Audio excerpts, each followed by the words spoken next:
नमस्कार मित्रों, मैं हूं रविकांत चतुर्वेदी और आप मुझे देख रहे हैं परीक्षा आइडिया के मंच पे।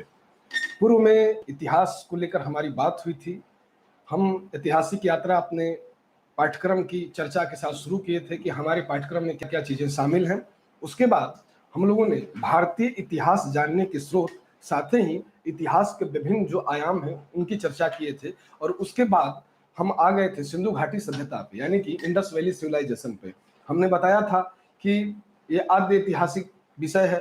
चूंकि आद्य इतिहास की मैंने परिभाषा भी बताई कि लिखित साक्ष्य तो हैं पर पढ़े नहीं जा सके, या अभी पूरी तरीके से उनकी लिपि का ज्ञान न होने के कारण जो उस काल खंड का जो इतिहास है अभी भी हमारे लिए थोड़ा धूमिल है। पुरातत्ववेता जो इतिहासविद हैं उस पर लगातार कार्य कर रहे हैं, नवीन शोध आ रहे हैं और नए नए विचारों के द्वारा उस सभ्यता की जो संदर्भित चीजें हैं उसके सामाजिक, आर्थिक, राजनीतिक पहलुओं पे विभिन्न आयामों को प्रकट करते हुए देखे जा सकते हैं। अब जब हमने सिंधु खत्म किया, वैदिक व्यवस्था को पढ़ा। वैदिक व्यवस्था को हमने दो भागों में बांट कर पढ़ा। पहला पूर्व वैदिक काल, दूसरा उत्तर वैदिक काल, यानी कि हमारा तीसरा लेसन वैदिक काल था। और वैदिक काल में हम लोगों ने उसका डिवीजन करके दो भागों में करके उसे पढ़ा था। अब चौथा लेसन के रूप में हम पाएंगे कि प्राचीन भारत में धार्मिक आंदोलन, ये जो हमारा चौथा चैप्टर होगा,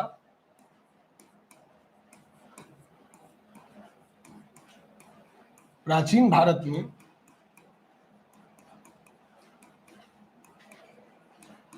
धार्मिक आंदोलन। देखिए, हमारे सिलेबस में जो धार्मिक आंदोलन दिया गया है उसमें मूल रूप से पहले यह समझना होगा कि हमें कहां कहां बल देना है। देखिए, छठी शताब्दी ईसा पूर्व में हम जानते हैं कि ये जो धार्मिक आंदोलन है ये सिर्फ भारत ही नहीं वरन भारत से बाहर भी उस समय देखा गया। यानी कि भारत से बाहर भी धर्म की एक हवा, एक आंदोलन की हवा चल रही थी। जैसे हम चीन, जापान या अन्य देशों में भी देखते हैं कन्फ्यूशियस वगैरह का आगमन। इसी क्रम में हम पाते हैं कि छठी शताब्दी ईसा पूर्व में गंगा घाटी में लगभग 62 संप्रदायों का उदय हुआ। कितने? 62 संप्रदाय। ये 62 संप्रदाय का उदय हुआ। तो इसके उदय के क्या कारण थे? उनमें भी हम पाएंगे कि जो दो धर्म हैं, एक धर्म है जैन धर्म और दूसरा है बौद्ध धर्म। बौद्ध धर्म, इन दो धर्मों को हम सबसे आगे निकलता हुआ देखेंगे। ठीक है, इस क्रम में हमारी जो शुरुआत होगी सामाजिक धार्मिक आंदोलन की, तो शुरुआत होगी बौद्ध धर्म से। यानी कि हम पहले यहां पर समझेंगे कि बुद्ध का जीवन परिचय, बुद्ध का जीवन परिचय। फिर हम दूसरे टॉपिक पे आ जाएंगे, यानी कि बौद्ध धर्म के सिद्धांत, बौद्ध धर्म के सिद्धांत, दूसरे टॉपिक पे आ जाएंगे। फिर जब बौद्ध धर्म के सिद्धांत के अंदर जाएंगे तो हम पाएंगे कि इनके सिद्धांत कई तरह के दिखाई देंगे। जैसे चार आर्य सत्य क्या है, आर्य सत्य। फिर हम पाएंगे कि इससे आगे जब बढ़ेंगे तो हमको दिखाई देगा कि अष्टांगिक मार्ग क्या है, अष्टांगिक मार्ग क्या होता है। फिर जब इससे हम आगे बढ़ते हैं तो हम बौद्ध संगीतियों की चर्चा करते हैं।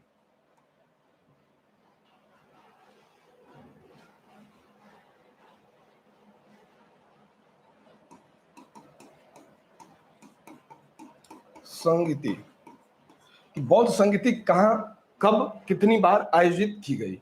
ठीक, लेकिन सबसे पहले ये चीज समझना होगा हमें कि आखिर बौद्ध सिद्धांत को समझेंगे, फिर बुद्ध की देन या बौद्ध धर्म की देन,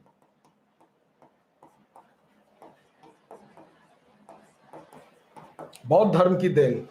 यानी कि प्राचीन भारत में जो धार्मिक आंदोलन है इसमें हम पाते हैं कि गंगा घाटी में लगभग 62 संप्रदायों का उदय हुआ, लेकिन उन 62 संप्रदायों में 60 कहीं ना कहीं पीछे रह गए और उनमें दो संप्रदाय ऐसे थे, जैन और बौद्ध, जो सबसे आगे निकलते हुए दिखाई देंगे। जैन का अस्तित्व बहुत पहले से दिखाई देगा। यहाँ पर इसके इतिहास और जो इसके तीर्थंकर हैं कुछ संदिग्ध में है। या इतिहास अभी उन्हें पूरी तरीके से पुष्ट नहीं कर पाता है। हालांकि कुछ एक किताबों में उन 24 तीर्थंकरों की चर्चा की गई है, लेकिन जब जैन धर्म पढ़ेंगे तो डिटेल में वहां साथ ही जैन सिद्धांतों को समझेंगे, जैन धर्म की देन को समझेंगे और जैन धर्म ने तत्कालीन सामाजिक परिवेश को कैसे प्रभावित किया इसको भी जानेंगे। उसके पूर्व हम बौद्ध धर्म को समझने का प्रयास करेंगे कि आखिर बौद्ध धर्म का जो शुरुआत है वो किससे हुआ, किसने किया, महात्मा बुद्ध का परिचय क्या है, उनके पिता कौन है, उनकी माता कौन है, उनकी पत्नी कौन है, उनका प्रथम शिष्य कौन है, उनके सिद्धांत कौन से हैं और उनके सिद्धांतों में किन किन पहलुओं पे बात की गई है। साथ ही हम जानेंगे कि बौद्ध धर्म की देन क्या है, समाज को बौद्ध धर्म ने दिया क्या है। लेकिन उसके पहले ये जान लेना आवश्यक है कि आखिर 6ठी शताब्दी ईसा पूर्व में ऐसा क्या हुआ कि धार्मिक आंदोलन देखने के लिए मिलता है या 62 संप्रदायों का उदय मिलता है। देखिए, जब इसके पूर्व हम इतिहास को देखते हैं तो हम पाते हैं कि इसके पूर्व काल में हम वैदिक संस्कृति का अध्ययन कर रहे थे। जब वैदिक संस्कृति का हम अध्ययन करते हैं तो हम पाते हैं कि एक विशेष वर्ग का प्रभुत्व समाज में बहुत ज्यादा बढ़ा हुआ था और वो धीरे धीरे अपना प्रभुत्व लगातार बढ़ाते जा रहा था। उसमें जो सबसे प्रभावशाली वर्ग यानी कि जो चातुर्वर्ण व्यवस्था को हम पढ़ते हैं तो उनमें हम ब्राह्मणों को पाते हैं कि ब्राह्मण अपनी सामाजिक स्थिति काफी मजबूत कर रहा था। दूसरी चीज, अपनी बनाए हुए सिद्धांत और अपने बनाए हुए नियमों को वो क्या कर रहा था, समाज पे एक के बाद एक लादने की प्रवृत्ति में था, यानी कि उसको लाद रहा था, समाज पर एक बोझ दे रहा था। वो बोझ कैसे था, कर्मकांड के रूप में, धार्मिक जड़ता या रूढ़िवादिता के रूप में, बलि के रूप में। साथ ही इस काल को हम यदि कदे ब्राह्मण क्षत्रिय संघर्ष के रूप में भी देखते हैं, यानी कि यह काल ब्राह्मण क्षत्रिय संघर्ष के रूप में भी जाना जाता है। चूंकि इस धर्म के जो दो प्रमुख प्रणेता हुए, यदि कदे इन दोनों धर्मों को हम नास्तिक धर्म कहकर भी संबोधित करते हैं। और नास्तिक का अर्थ मैंने बताया था कि जो वेदों की प्रामाणिकता को स्वीकार न करे, प्रामाणिकता को स्वीकार न करे, वो क्या है, उसको क्या बोलते हैं, नास्तिक धर्म। नास्तिक मतलब ये नहीं होता है जो ईश्वर में विश्वास न रखे। एक आयोग की दी गई परिभाषा यही है कि जो वेदों में या वेदों की प्रामाणिकता पर संदेह करता है या वेदों की प्रामाणिकता को नहीं मानता है, वो क्या है, वो नास्तिक है। और इनमें हम जैन और बौद्ध दोनों को पाएंगे। चूंकि ये दोनों क्षत्रिय समुदाय से निकले हुए धर्म हैं, यानी कि जैन धर्म के जो प्रणेता आपको दिखाई देंगे 24वें तीर्थंकर महावीर स्वामी, वो भी कहीं ना कहीं क्षत्रिय थे। और दूसरा, बौद्ध धर्म के प्रणेता महात्मा बुद्ध, ये भी क्षत्रिय थे। यानी कि यह काल ब्राह्मण क्षत्रिय संघर्ष काल के रूप में भी रहा। साथ ही इसमें सामाजिक स्थिति के साथ साथ किसी भी आंदोलन के पीछे आर्थिक या राजनीतिक स्थिति भी होती है। तो राजनीतिक स्थिति में हम देखते हैं कि ब्राह्मण अपने वर्चस्व की बात करता नजर आएगा और क्षत्रिय अपने वर्चस्व की बात करता नजर आएगा। वहीं हम देखेंगे जब आर्थिक स्थिति में, तो हम देखेंगे कि ब्राह्मणीय कर्मकांड से, उनके पशु बलि दिए जाने से कहीं ना कहीं कृषि व्यवस्था प्रभावित हो रही थी। चूंकि उस समय हम देखते हैं कि कृषि कर्म में पशुओं का इस्तेमाल किया जाता था और उन्हीं के मार्फत क्या किए जाते थे, अच्छी कृषि व्यवस्था को संचालित करने का कार्य तत्कालीन लोगों के द्वारा किया जा रहा था।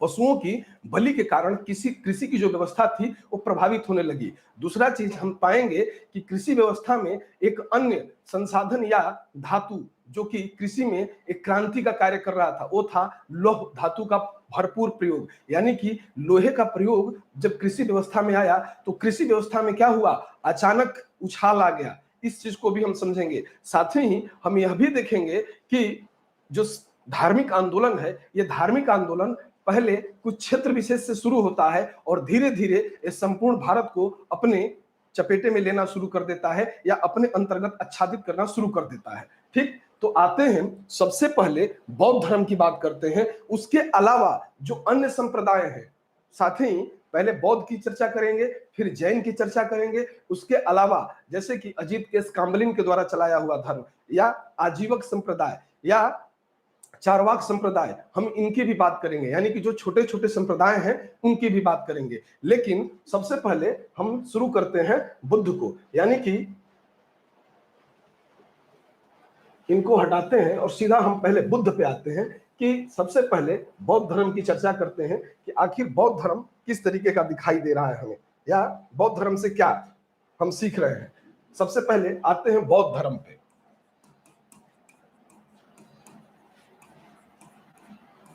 बौद्ध धर्म, अब बौद्ध धर्म में जब हम आते हैं तो हम पाते हैं कि इसके प्रणेता कौन है, तो हम कहते हैं महात्मा बुद्ध है। महात्मा बुद्ध। सवाल उठता है कि कई बार कई परीक्षाओं में पूछा गया कि महात्मा बुद्ध का जन्म कब हुआ, तो महात्मा बुद्ध के जन्म के संदर्भ में इतिहास में दो तिथियां दिखाई देंगी। एक तिथि दिखाई देगी 563 ईस्वी पूर्व की, कि इनका जन्म 563 ईस्वी पूर्व हुआ, जबकि एक अन्य इतिहास में एक तिथि 567 दिखाई देगी, 67 ईस्वी पूर्व। लेकिन एनसीईआरटी इसी को मानता है 563 ईस्वी पूर्व को। कहां हुआ, तो लुम्बिनी वन। कहां है, नेपाल की तराई में। कहां, लुम्बिनी वन। लुम्बिनी वन कहां, नेपाल की तराई में। ठीक। फिर कोई जन्म लेता है तो उसे जन्म देने वाला माता और पिता भी होता है। हम देखते हैं कि जो महात्मा बुद्ध है, ये महात्मा बुद्ध की अगर वास्तविकता को हम टटोलें तो हम पाएंगे कि इनका जो बचपन का नाम है वो सिद्धार्थ है। क्या है, सिद्धार्थ। ठीक। महात्मा बुद्ध तो एक समय के बाद वो कहे जाएंगे सिद्धार्थ। शुरुआती इनका नाम इनके माता पिता ने सिद्धार्थ ही रखा। इनके पिता का नाम शुद्धोधन था, जो कपिलवस्तु के शाक्यगण के मुखिया हैं। क्या है, मुखिया हैं इनके पिता।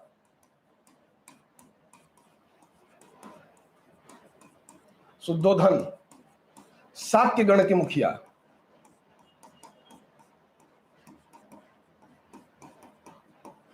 मुखिया थे। ठीक। और इनकी मां का नाम महामाया। इनकी मां कौन है, माता इनकी महामाया। अगर महामाया की बात की जाए तो कहा जाता है कि महामाया, जो कि कोलीय वंश की एक राजकुमारी थी, बुद्ध को जन्म देने के कुछ ही दिन बाद मतलब उनका देहावसान हो गया। वो बुद्ध का साथ या सिद्धार्थ का साथ बहुत दिनों तक उन्होंने नहीं दिया। इस कमी को पूरा करने के लिए उनकी मौसी जो थी प्रजापति गौतमी ने बुद्ध को अपने पास रखा या बुद्ध के पास रही, और बुद्ध का लालन पालन या पोषण उन्होंने ही किया, यानी कि उनकी मौसी के द्वारा उनका लालन पालन किया गया। तो कह सकते हैं कि इनकी मां महामाया कोलीय वंश की राजकुमारी।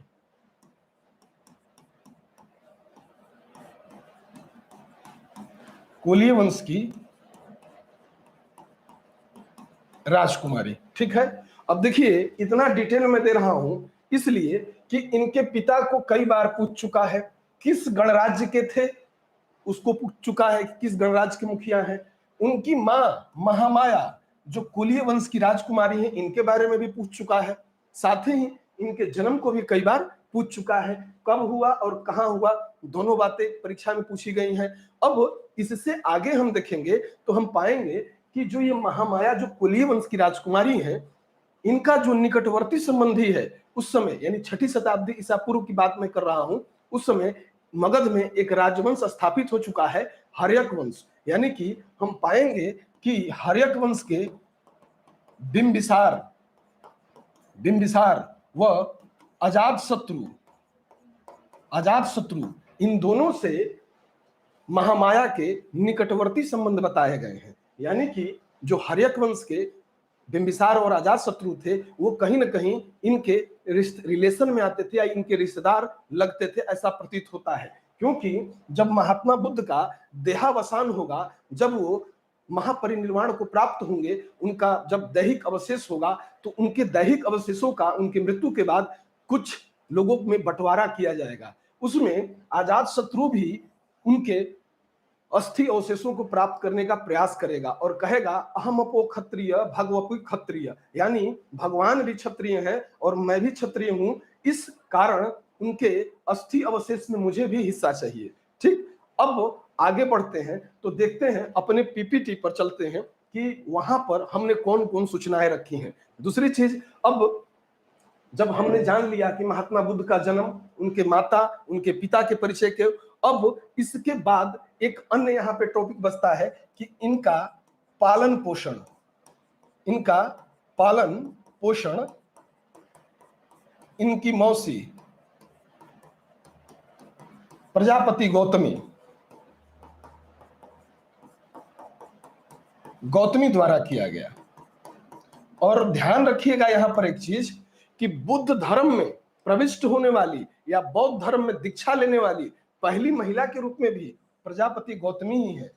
बुद्ध ने आरंभ में क्या किया था, देखेंगे कि बुद्ध सामाजिक कुरीतियों पे प्रहार करते नजर आएंगे। वो ना केवल वेदों को चैलेंज करेंगे, न केवल ब्राह्मणी आडंबर या बलि व्यवस्था का विरोध करेंगे, बल्कि समाज में जो छुआछूत की भावना फैल गई थी, जहां स्त्रियों की स्थिति लगातार उसमें जिसमें गिरावट आ रही थी, उसको भी वो उठाने का प्रयास करेंगे। इस क्रम में हम देखते हैं कि बौद्ध धर्म में महिलाओं का प्रवेश दिया गया और पहली महिला जो बौद्ध धर्म को दीक्षित करती हुई या बौद्ध धर्म में दीक्षा लेती हुई नजर आएगी, वो कौन है? यही प्रजापति गौतमी है। ठीक, अब हम आगे जब बढ़ेंगे तो समझेंगे कि आखिर सिद्धार्थ से महात्मा बुद्ध बनने तक का सफर जो रहा वो कैसा था। तो हम पाएंगे कि ये एक वैवाहिक जीवन जी रहे थे। हमने बताया ही कि ये शुद्धोधन यानी साक्यगण के मुखिया हैं, उनके पुत्र हैं और ये राजमहल में रहते थे। लेकिन इनके जीवन में कुछ ऐसी घटनाएं घटी जिन्होंने इनके पूरे जीवन को परिवर्तित कर दिया, जिसमें ये देखते हैं क्या, एक साधु को, एक संत, एक साधु जो काफी उल्लास में है, मुस्कुरा रहा है, हंस रहा है बेवजह। ठीक, दूसरा एक जर्जर वृद्ध बीमार व्यक्ति, ठीक, साथ ही एक मरे हुई लाश। ये घटनाएं जब बुद्ध के मन में गईं तो उन्होंने कहीं ना कहीं उनके दिमाग में कुछ उद्वेलन उत्पन्न किया, यानी कि अनायास कुछ प्रश्न उठने लगा। ये घटनाएं कहीं ना कहीं कुछ अलग इशारा कर रही थी। तो हम पाएंगे कि बुद्ध 29 वर्ष की अवस्था में व्याकुल होकर हम देखेंगे कि बुद्ध अपने घर का त्याग कर देंगे। ऐसा नहीं था कि उसके पहले बुद्ध का विवाह नहीं हुआ है, बुद्ध का विवाह भी हुआ है, बुद्ध की पत्नी भी है। हम देखेंगे कि बुद्ध का एक पुत्र भी है जिसका नाम है राहुल।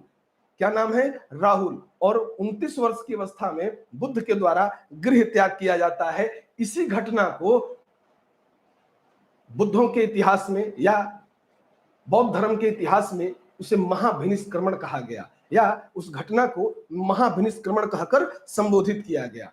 महात्मा बुद्ध उर्वेला के जंगल में क्या करते हैं? तपस्या करना प्रारंभ किया। यहां पर बुद्ध को सहयोग देने के लिए 5 ब्राह्मण आते हैं।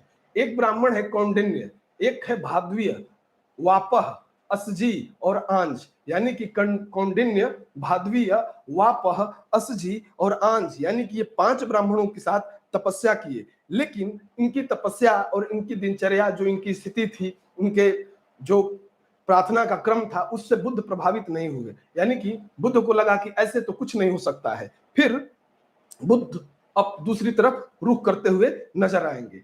तो यहां पर सबसे पहले जो मेन चीजें हैं उनको देख ले, जहां से सवाल उठता है कितने वर्ष की उम्र में गृह त्याग, और गृह त्याग को क्या कहा गया। साथ ही हम पाएंगे कि अन्य जैसे धर्म चक्र प्रवर्तन क्या है। इसके अलावा हम पाएंगे कि धर्म चक्र प्रवर्तन, महाभिनिष्क्रमण या महापरिनिर्वाण, इन घटनाओं को कैसे बौद्ध धर्म में पूछा जाता है बार बार। इससे सवाल आता है, ये इसके मतलब क्या होते हैं, इसके मायने क्या होते हैं, या संबोधि जैसी क्रिया का क्या मतलब है। यानी कि जब हम बुद्ध को समझना शुरू करेंगे तो हम पाएंगे कि बुद्ध के जीवन से संबंधित कुछ घटनाएं हैं। तो बुद्ध के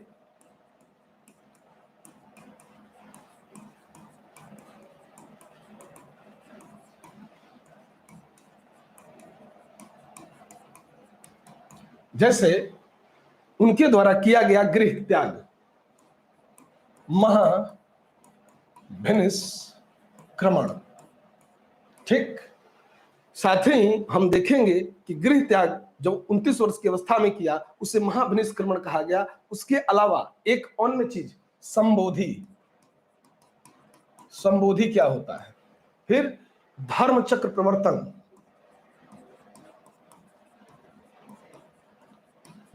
प्रवर्तन, फिर बुद्ध की एक अन्य घटना जो कि मृत्यु के बाद हम देखते हैं कि जब उनकी मृत्यु हुई, जैसे गृह त्याग, महाभिनिष्क्रमण, संबोधि, यानी कि संबोधि के भी अपने मायने हैं, यानी कि जब ज्ञान प्राप्ति की जो स्थिति आती है या ज्ञान प्राप्ति की जो घटना होती है उसे संबोधि कहा गया। उसी तरीके से धर्म उपदेश देने की जो घटना है वो क्या कहा गया, धर्म चक्र परिवर्तन कहा गया। उसी तरीके से उनकी मृत्यु की घटना, उनकी मृत्यु की घटना को क्या कहा गया। और साथ ही यह भी समझने का प्रयास करेंगे कि आखिर बुद्ध ने किस तरीके से अपने ज्ञान को समाज में प्रसारित किया, उसके लिए भाषा कौन सी चुनी, क्या संस्कृत में ही वो लोगों को समझा रहे थे, क्या अगर वैदिक कर्मकांडों के विरोधी थे तो क्यों थे, इस चीज को भी समझेंगे। आखिर क्यों चार आर्य सत्य सत्य की बात करते हैं, या चार आर्य सत्य जो है वो उसमें दुख है, दुख समुदाय है, दुख निरोध है, दुख निरोधगामी प्रतिपदा है, इसके क्या मायने हैं,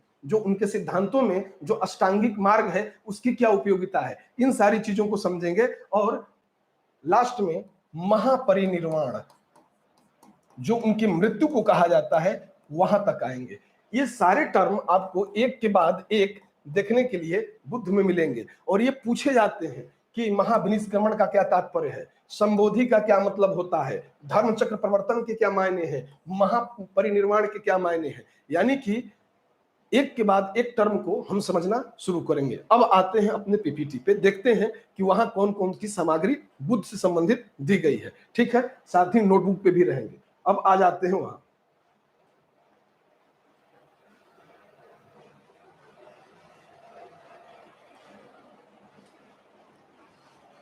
देखिए, जो हमारा पीपीटी है यहां स्पष्ट लिखा हुआ है 6ठी शताब्दी ईसा पूर्व में धार्मिक आंदोलन। मैंने बताया कि इस धार्मिक आंदोलन के पीछे कोई एक कारण जिम्मेवार नहीं था। ठीक है, क्योंकि हम जब इसके पूर्व के काल को पढ़ते हैं तो हम देखते हैं कि समाज में जो वैदिक संस्कृति थी उसके आडंबर बहुत ज्यादा बढ़ गए थे। समाज में छुआछूत, जाति प्रथा या वर्ण व्यवस्था की कठोरता, साथ ही एक समाज में हम पाते हैं कि एक विशेष वर्ग, खासकर शूद्र और महिला की स्थिति लगातार गिरती हुई दिखाई देगी और एक विशेष वर्ग का प्रभुत्व बढ़ता हुआ दिखाई देगा। इसी के प्रतिक्रिया स्वरूप क्या हुआ, एक धार्मिक आंदोलन हमें 6ठी शताब्दी ईसा पूर्व में देखा गया। और ये आंदोलन एक या दो की संख्या में नहीं था, बल्कि लगभग 62 संप्रदायों का उदय गंगा घाटी में दिखाई देता है। अब आते हैं तो पाते हैं कि यहाँ लिखा हुआ 6ठी शताब्दी ईसा पूर्व में मध्य गंगा घाटी में अनेक संप्रदायों का उदय हुआ, जिनमें लगभग 62 संप्रदायों के बारे में हमें जानकारी मिलती है। ये इंपॉर्टेंट है, क्षेत्र इंपॉर्टेंट है। कहां हुआ, तो गंगा घाटी में हुआ। कहां, मध्य गंगा घाटी में। साथ ही कितने संप्रदाय आए, तो 62 संप्रदाय आए। अब यहां से हम पाएंगे कि इनमें दो संप्रदाय जैन और बौद्ध बहुत आगे निकलते दिखाई देंगे। तो सबसे पहले बौद्ध की चर्चा करते हैं कि बौद्ध क्या है। ठीक, तो यहां पर बुद्ध के बारे में एक चीज आपको लिखा हुआ दिखाई दे रहा होगा स्पष्ट, कि बौद्ध धर्म के जो प्रवर्तक है वो कौन है, ये महात्मा बुद्ध है, जिनका जन्म कहां हुआ, नेपाल की तराई में हुआ। और हमने इनके तिथि की चर्चा की, ठीक, जिनमें 563 और 567 दोनों ईस्वी पूर्व की बात की थी, लेकिन जो सबसे मान्य तिथि है वो 563 ईस्वी पूर्व है। इनकी माता जो महामाया है और पिता का नाम शुद्धोदन है। जन्म के 7वें दिन ही क्या होता है, माता का देहावसान हो जाता है या देहांत हो जाता है, और सिद्धार्थ का पालन पोषण उनकी मौसी प्रजापति गौतमी के द्वारा किया जाता है। फिर देखते हैं कि 16 वर्ष की अवस्था में सिद्धार्थ का जो विवाह है एक शाक्य कुल की कन्या है यशोधरा। कौन है, यशोधरा। यशोधरा से होता है और उससे एक पुत्र की भी प्राप्ति होती है। लिख लीजिएगा, बुद्ध के पुत्र का नाम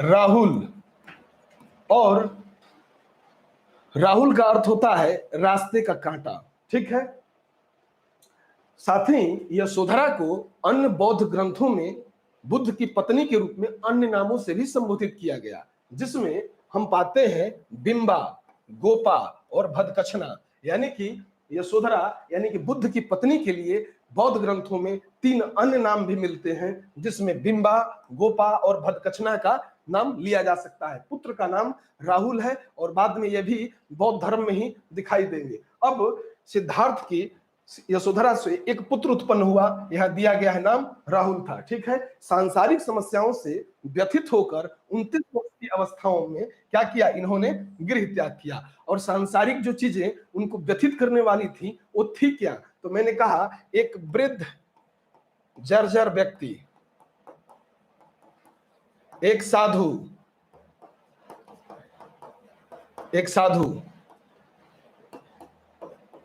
एक मरा हुआ व्यक्ति।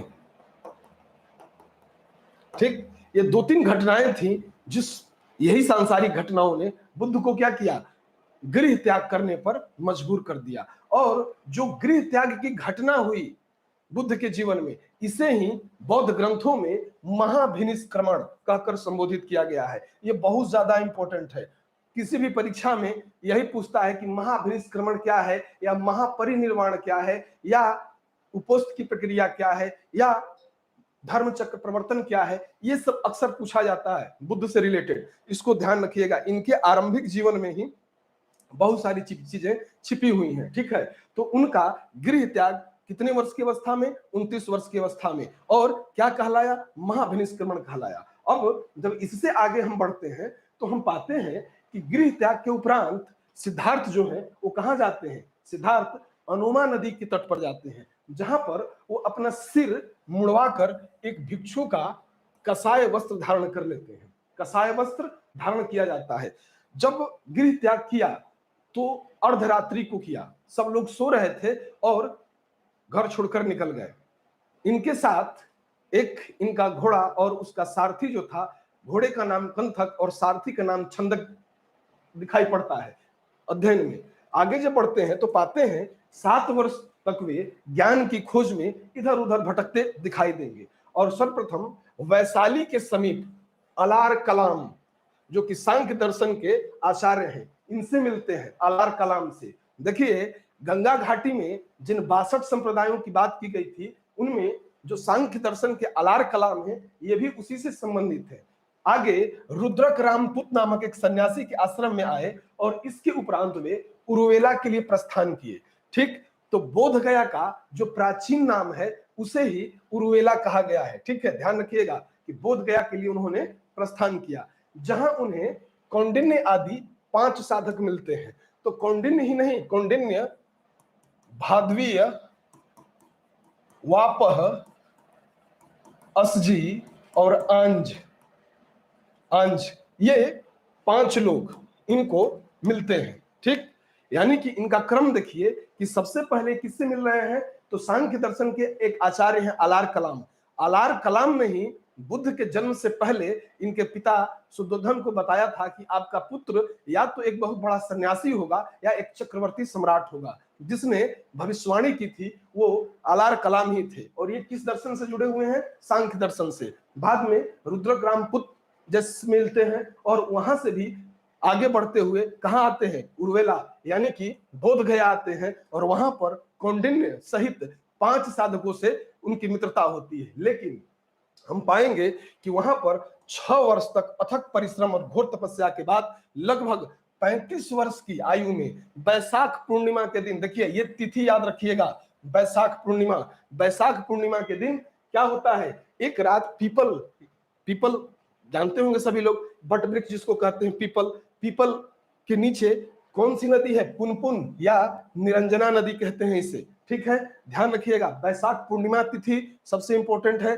दूसरी चीज, किस पीपल वृक्ष के नीचे, तो किस वृक्ष के नीचे बार बार पूछता है, तो और साथ ही किस नदी के तट पर, तो निरंजना नदी और पीपल वृक्ष। ठीक है, और सिद्धार्थ को क्या होता है, ज्ञान की प्राप्ति होती है। इसी दिन वे तथागत हो गए। क्या कहलाए, तथागत, यानी कि ज्ञान प्राप्ति के बाद वो महात्मा बुद्ध के रूप में प्रसिद्ध हुए। और ज्ञान जब प्राप्ति हुई उसी समय इन्हें क्या कहा गया, तथागत यानी कि ज्ञान से परिपूर्ण, परिमार्जित ज्ञान उनको मिल चुका था या परिमार्जित ज्ञान उन्होंने ग्रहण किया। ठीक, और ज्ञान प्राप्ति की घटना को संबोधि भी कहा जाता है। कभी पूछता है कि संबोधि ये है ज्ञान प्राप्ति की घटना को संबोधि कहकर संबोधित किया गया है। ठीक है, इसको भी ध्यान रखिएगा।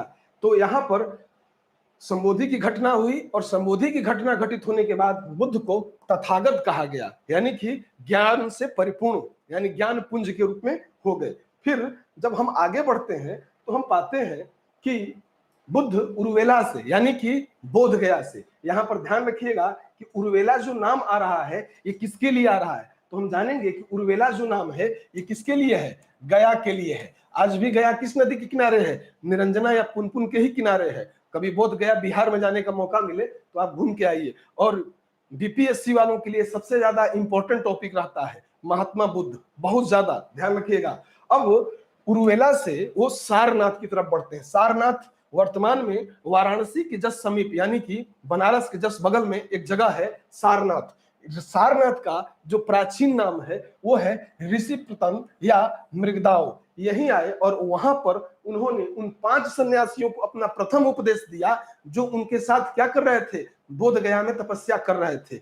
और उनकी तपस्या साधना के साथ बुद्ध अपने आप को एडजस्ट नहीं कर पाए, या बुद्ध को कहिए कि उनसे संतुष्ट नहीं हुए। उनकी जो प्रक्रिया थी या जो पद्धति थी उससे क्या थे, बुद्ध असंतुष्ट थे। इसीलिए बुद्ध ने अकेले कार्य करना शुरू किया था। बाद में हम देखते हैं कि सारनाथ में यानी कि यहाँ पर एक घटना होगी धर्म चक्र प्रवर्तन यानी ज्ञान देने की घटना। तो उन्हीं 5 ब्राह्मणों को यानी कि कौंडिन्य, भादवीय, वापह, असजी और आंज को पहली बार क्या करते हैं, प्रथम उपदेश दिया, जिसे बौद्ध ग्रंथों में क्या कहा गया, धर्म चक्र प्रवर्तन कहा गया। यानी कि बुद्ध के द्वारा जिन 5 ब्राह्मणों को पहली बार सारनाथ यानी कि ऋषिपतन में क्या किया गया, जो प्रथम उपदेश दिया गया, इसी प्रथम उपदेश की घटना को क्या कहते हैं, धर्म चक्र प्रवर्तन कहकर संबोधित करते हैं। अब आगे बढ़ते हैं तो हम देखते हैं कि बौद्ध संघ में प्रवेश सर्वप्रथम यहीं से हुआ। और महात्मा बुद्ध ने तपस और कल्लिक, एक व्यक्ति है तपस और एक है कालिक, ये दोनों शूद्र हैं। यानी कि उस समय मैंने क्या बताया आपको अभी कि सामाजिक स्थिति में कुछ लोग हैं जिनकी स्थिति बहुत ज्यादा बढ़ी हुई है, जैसे ब्राह्मण, वो कर्मकांड कर रहा है, यज्ञ क्रिया संपन्न कर रहा है और उसके मार्फत क्या कर रहा है, समाज में अपनी स्थिति को सुदृढ़ बनाए हुए है। वहीं कुछ ऐसा वर्ग भी है जैसे महिलाओं की स्थिति में गिरावट, शूद्रों की स्थिति में गिरावट, और साथ ही शूद्रों को बड़ी हे दृष्टि से देखा जाता था। और उस समाज की स्थिति या उस प्रक्रिया के खिलाफ कौन दिखाई देंगे, महात्मा बुद्ध दिखाई देंगे। और उन्होंने 2 सूत्रों को, जिसमें तपस और कल की 2 को क्या करते हैं, अपना प्रथम अनुयायी के रूप में बनाते हैं। यानी कि बौद्ध धर्म का प्रथम अनुयायी के रूप में इन्हें दीक्षित किया जाता है, 2 शूद्रों को, तपस और कलिक को। अब बुद्ध ने अपने जीवन का जो सर्वाधिक उपदेश दिया, कई बार पूछा जाता है कि बुद्ध ने यहां से तो बुद्ध ने स्टार्ट कर दिया, यानी सारनाथ ऋषिपतन से उनकी कहानी शुरू हुई उपदेश देने की। लेकिन जिस जगह पर बुद्ध ने सर्वाधिक उपदेश दिए, तो सर्वाधिक उपदेश कौशल देश की राजधानी है श्रावस्ती। और आप पाएंगे कि सर्वाधिक वर्षा काल या कह लीजिए ऋतु प्रवास जब करते थे वर्षा काल के समय, तो ऋतु प्रवास भी आप बुद्ध का पाएंगे कि इसी जगह पर ऋतु प्रवास भी सर्वाधिक हुआ है। उन्होंने मगध को अपने प्रचार का क्या कर दिया, केंद्र बना दिया, यानी मगध सेंटर में आ गया। ठीक है, मगध, चूंकि मगध को ही क्यों बनाया केंद्र में, तो हम पाएंगे कि 6ठी शताब्दी ईसा पूर्व में 16 महाजनपद दिखाई देते हैं। लेकिन 16 महाजनपदों में भी मगध की स्थिति ज्यादा सुदृढ़ है। जब धार्मिक आंदोलन हम खत्म करेंगे तो हम पाएंगे कि आखिर क्यों मगध अन्य महाजनपदों पर भारी था, या महाजनपद में सबसे आगे मगध क्यों निकला और क्यों यहाँ पर बौद्ध धर्म का केंद्र बना। तो हम देखेंगे कि उस समय मगध यानी कि मगध की राजधानी क्या, आरंभिक राजधानी के रूप में देखेंगे तो हम राजगृह को पाएंगे, बाद में भागलपुर, फिर उसके बाद पाटलिपुत्र को पाएंगे। यानी पाटलिपुत्र का डेवलपमेंट भी एकाएक नहीं बल्कि राजवंशों से होता हुआ दिखाई देगा, जिसमें हर्यक वंश को पढ़ेंगे, शिशुनाग वंश को पढ़ेंगे, नंद वंश को पढ़ेंगे, फिर पाटलिपुत्र की महत्ता हम मौर्यों के समय पाएंगे सर्वाधिक। तो यहाँ पर हम देखते हैं कि बुद्ध के द्वारा जो अपने धर्म प्रचार का जिस केंद्र के रूप में जिस क्षेत्र को चुना गया, जिस महाजनपद को चुना गया, वो कौन था, वो मगध था। यानी कि मगध को अपने प्रचार का केंद्र बनाया। और बुद्ध के प्रसिद्ध अनुयायियों में कई शासक दिखाई देंगे, यानी कि उस काल के कई शासक, जैसे हर्यक वंश का बिंबिसार, हर्यक वंश के बिंबिसार क्या हैं, उनके अनुयायी हैं। साथ ही प्रसेनजीत, उदयन, ये क्या है, उनके प्रसिद्ध अनुयायियों में है। कई बार ये परीक्षा में पूछा जाता है कि भगवान बुद्ध के जो अनुयायी थे उसमें कौन कौन से लोग शामिल हैं। उसमें बिंबिसार हैं, प्रसेनजीत हैं और उदयन है। इसी उदयन ने पाटलिपुत्र की स्थापना की थी, ये बाद में हम पढ़ेंगे, ठीक है। साथ ही बुद्ध और प्रसन्नजित समान उम्र के थे।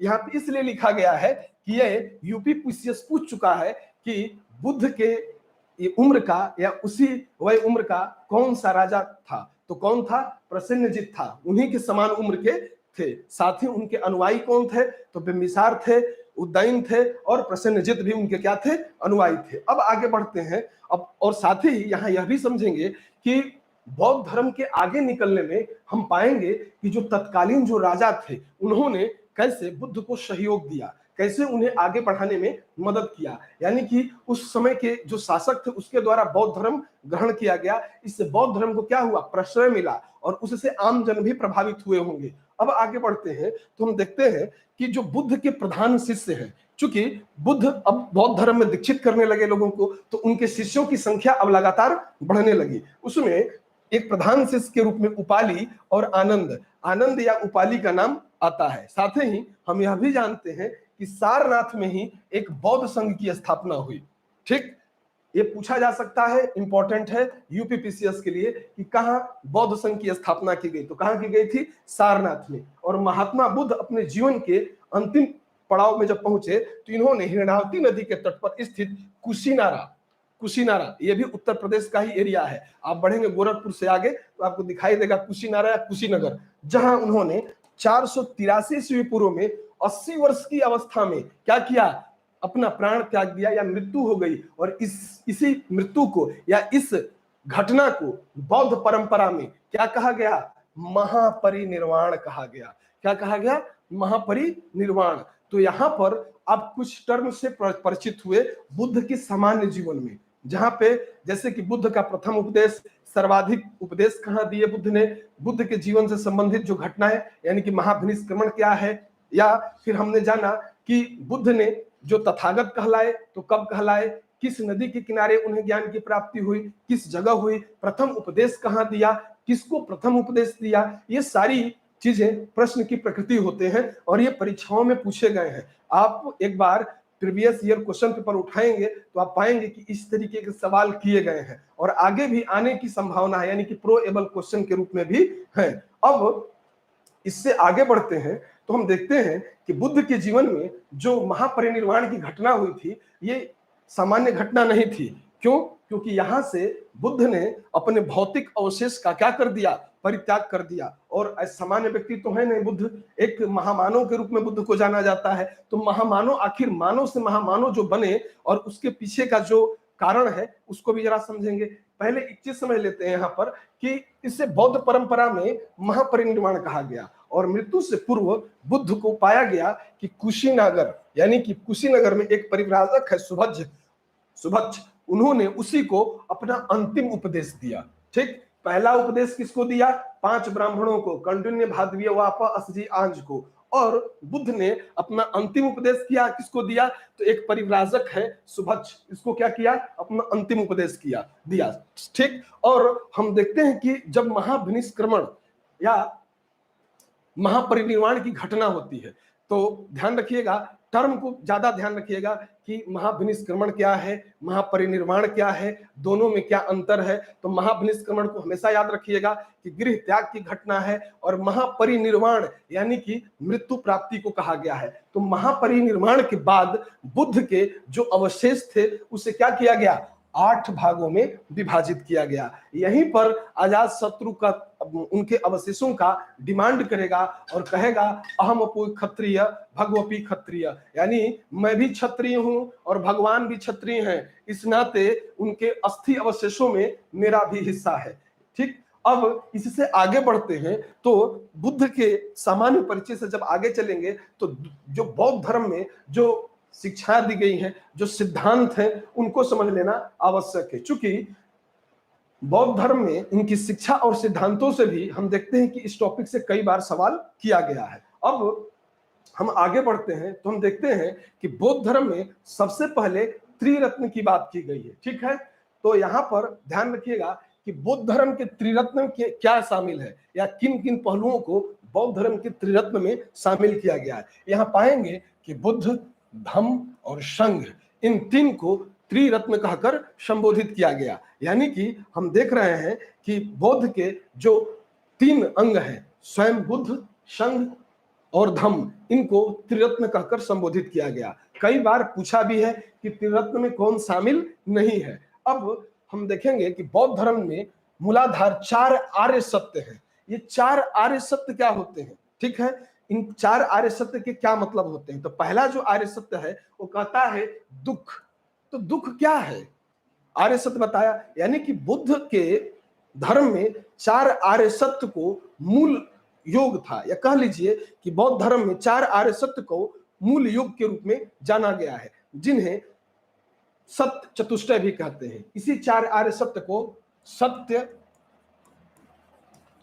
चतुष्टय, सत्य चतुष्टय के नाम से भी जाना जाता है। तो सवाल ये उठता है कि इन्होंने अपने धर्म में दुख को मूल में रखा। यानी कि बौद्ध धर्म के मूल में जब हम जाएं तो हम पाएंगे कि इस धर्म के मूल में दुख है। यानी कि इन्होंने अपने धर्म में या धर्म के मूल में दुख को रखा है।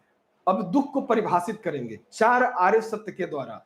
4 आर्य सत्य में पहला दुख, जो कि यहां लिखा गया है कि दुख होता क्या है। तो दुख सही मायने में क्या है, बुद्ध के अनुसार संसार के जितने भी कष्ट हैं या संसार के सभी कष्ट का जो मूल है वो क्या है, वो दुख है।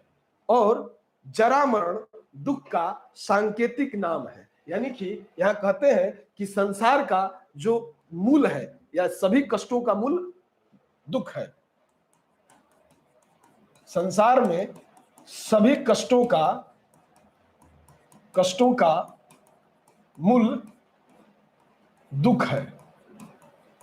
और यही नहीं, कहेंगे कि जो जरा मरण दुख का सांकेतिक नाम है।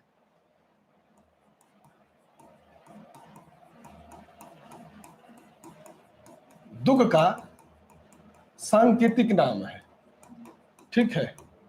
अब जब आगे बढ़ते हैं तो दूसरी चीज आती है, दुख है तो दुख समुदाय है। अब दुख समुदाय, इसके अंतर्गत बुद्ध ने दुख के कारणों को बताया। यहां पर वो दुख के कारण क्या है, दुख के कारणों की चर्चा करेंगे बुद्ध, कि दुख के कारण क्या है।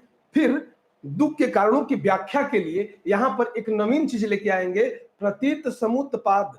एक सिद्धांत है बुद्ध का, इसी दुख के कारणों की चर्चा के लिए प्रतीत समुत्पाद, प्रतीत समुत्पाद की चर्चा करेंगे। यानी कि दुख के कारणों की व्याख्या के लिए उन्होंने एक सिद्धांत विकसित किया, उसे ही प्रतीत समुत्पाद कहा गया। यानी कि यह होने से यह होगा, यानी जन्म होने से मृत्यु होगी, अर्थात मृत्यु का कारण जन्म है। यह बात स्पष्ट यहाँ पे बुद्ध करते हुए दिखाई देंगे। इसी के अंतर्गत उन्होंने द्वादश निदान का भी बात किया। यानी कि यहां कह सकते हैं कि यह होगा या यह होने से यह होगा, यह होने से यह होगा। यानी जन्म होगा तो मृत्यु होगा, और मृत्यु होना दुख का कारण है। और उसी के लिए इसी के अंतर्गत हम द्वादश निदान सिद्धांत की व्याख्या पढ़ेंगे। अब हम परिचित हो गए कि दुख होता क्या है। तो संसार में सभी कष्टों का मूल दुख है, और जरा मरण को ही दुख का सांकेतिक नाम दिया गया है। दूसरा, दुख समुदाय क्या है, तो दुख के कारणों की व्याख्या, और उसके लिए उन्होंने बताया कि प्रतीत समुत्पाद क्या है। तो उन्होंने बताया है कि यह होने से यह होगा। यानी कि चूंकि ये जो भी सिद्धांत है ये थोड़ा दार्शनिक सिद्धांत है, ध्यान रखिएगा, ये दर्शन है, बुद्ध का ये दर्शन है। तो देखिए, दुख, दुख समुदाय और दुख निरोध। अब तीसरा, और यहीं पर हमने बताया दुख समुदाय में कि दुख के कारण है, तो प्रतीत समुत्पाद से उसका क्या होगा, पता चलेगा कि यह होने से यह होगा। यानी कि जन्म होगा तो मृत्यु होगी, मृत्यु होगी तो दुख होगा। अब आगे जब पढ़ेंगे तो इसी के लिए द्वादश निदान आता है। हम कह सकते हैं कि इसी के अंतर्गत, यानी कि दुख समुदाय के अंतर्गत ही हम पाते हैं, इसी के अंतर्गत द्वादश निदान। अब द्वादश निदान क्या होता है, इसको भी हम समझेंगे आगे बुद्ध सिद्धांत में। अब दुख निरोध, दुख निरोध क्या है, तो दुखों का अंत, दुखों का अंत, दुखों का अंत क्या है? दुख निरोध है, यानी कि दुख का अंत हो जाना। यानी दुख क्या है, किस कारण है? लोभ, मोह, तृष्णा, आसक्ति आदि ही हम पाते हैं कि दुख निरोध है। यानी कि इन्हीं का अंत करना ही दुख निरोध है। किसका अंत करना? लोभ का अंत कर देना, मोह का अंत कर देना, आसक्ति का अंत कर देना, तृष्णा का अंत कर देना, दुख निरोध। यानी कि जब दुख निरोध हो जाता है तो व्यक्ति क्या करता है? यहीं से निर्वाण प्राप्ति करता है। क्या? निर्वाण प्राप्ति।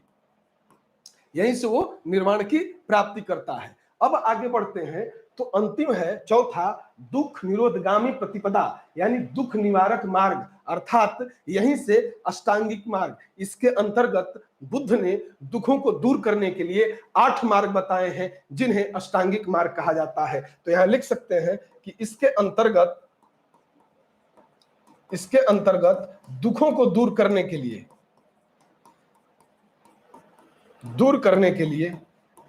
बुद्ध ने 8 मार्ग बताए हैं। 8 मार्ग बताए हैं, और इसी 8 मार्ग को क्या कहते हैं? अष्टांगिक मार्ग कहते हैं। ठीक, ये मेरी बात समझे होंगे। ये पहला चीज है। किसका?